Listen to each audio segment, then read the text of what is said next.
Hello, তো আজ হলো সানডে। বাড়িতে থাকার দিন তো বটেই, তার থেকে অনেক কাজ করতে হয় আজকে বাড়িতে থাকলে। তো ঘরটার পরিষ্কার করে নিলাম। আর আজকে মা যেহেতু প্রত্যেকটা ঘরের বেড কভার পরিষ্কার করে বলে ঠিক করেছে, তো বেড কভারগুলো আমি দিলাম মাকে। আর সব থেকে বিরক্ত লাগে আমার বালিশের কভার লাগাতে। আর এইদিকে দেখো মায়ের কত জামা কাপড় পরিষ্কার করা হয়ে গেছে, আর আমি ফ্রেশ হয়ে নিলাম। আর আজকে মা যেহেতু প্রচুর জামা কাপড় কাচছে, সেই জন্য রাঁধুনি হয়েছিল আমার ভাই। আপাতত পুজো করা যাক, পুজো কমপ্লিট করার পর আমি যাবো এক জায়গায়, ইনভাইট আছে সেখানে। তো আমি সেই জন্য রেডি হয়ে নিচ্ছিলাম, অ্যানিভার্সারির ইনভাইট আছে। তো আমার আর রুহির ইনভাইট আছে, তো আমি এখন আপাতত রুহিকে আনতে যাবো।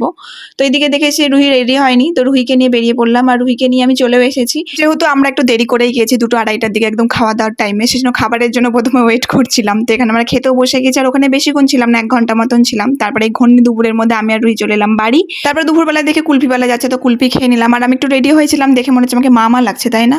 তো চলো আপাতত সন্ধ্যেবেলা আমরা খেয়ে নিলাম চাউমিন, যেটা দিদি বাড়ি থেকে রান্না করে নিয়ে এসেছিল।